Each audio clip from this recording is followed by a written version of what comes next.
Dans les nuits du 24 au 25 février 1942 va survenir en Californie un étrange événement, et plus particulièrement à Los Angeles.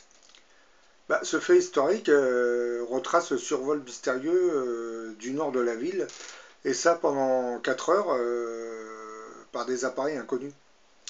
En cette période de guerre, l'armée américaine lance l'alerte, les sirènes aériennes se mettent à hurler, et des milliers de témoins, militaires comme civils, ont alors pu observer durant cette nuit ce qui deviendra un événement historique pour les cas de l'ufologie.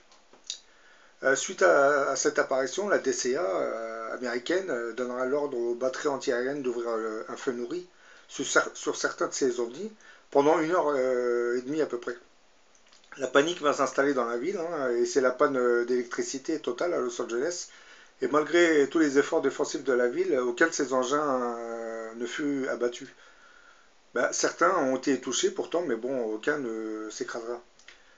Ce fait de guerre, officiellement avéré et largement documenté, est présent dans de nombreux rapports officiels et documents déclassifiés.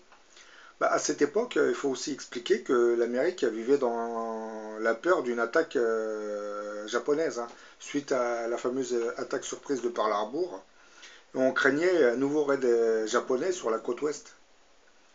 Au moment du déclenchement de l'alarme d'urgence, l'armée pensait par conséquent qu'il s'agissait d'une attaque japonaise. Bon, là, je vais vous citer la chronologie de l'événement. Aux alentours de 2 heures du matin, certains témoins commencent à repérer plusieurs boules ou sphères lumineuses possédant des capacités de vol hors normes. Puis à 2h25, les sirènes d'alerte aériennes sont déclenchées et un blackout électrique total est immédiatement ordonné par la 14e commandement d'interception. À 3h16 les batteries de la 37e brigade d'artillerie anti-aérienne côtière, la DCA, commenceront à tirer sur les engins non identifiés venant de l'océan. Et pendant que les faisceaux des projecteurs tentaient d'illuminer les cibles dans le ciel, selon les témoins, 2 types d'engins semblaient impliqués dans l'événement. Une partie des témoins voit de petits objets volant à haute altitude, de couleur jaune argentée blanche, rouge ou argentée, se déplaçant en formation et évitant habituellement les tirs de canon de la DCA. Ces engins sont considérés comme similaires aux Foo Fighters aperçus pendant la Deuxième Guerre mondiale. Mais la plupart des témoins sont focalisés sur un grand objet pris dans le feu des projecteurs au-dessus de Culver City. Après avoir été resté stationnaire durant quelques instants, cet appareil va se déplacer à une vitesse de 100 km jusqu'à la côte de Santa Monica. Et puis il va s'orienter vers le sud en direction de Long Beach, avant que tous les témoins ne le perdent de vue. D'après les rapports de l'armée, ce grand objet avait été atteint par de nombreux projectiles, sans pour autant avoir présenté des signes de chute.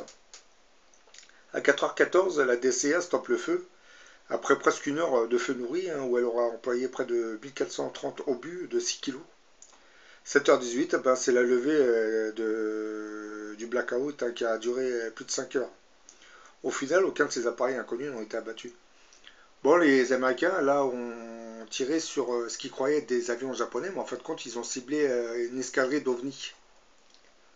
C'est pour cette raison que les obus n'ont touché aucun appareil, parce qu'ils étaient plus ou moins protégés par des champs de force, ces appareils. Ça aurait été des appareils japonais, je pense que certains de ces appareils se seraient écrasés quand même suite au tir de la DCA. Voilà, on appelle ça la bataille de Los Angeles. Et les Américains ont été confrontés pour la première fois à des vaisseaux extraterrestres. Et ils les ont ciblés avec des obus, mais bon, vous savez, les obus contre des ovnis, ça fait pas grand-chose. Surtout si vous savez que ces appareils sont entourés par un champ de force qui les protège des attaques. C'est ce que vous voyez un peu dans le cinéma de science-fiction. Independence Day, lorsqu'ils se mettent à tirer, tous les missiles s'écrasent sur un bouclier magnétique. Les appareils, les vaisseaux spatiaux, les ovnis posséderaient ce genre de technologie aussi pour se protéger.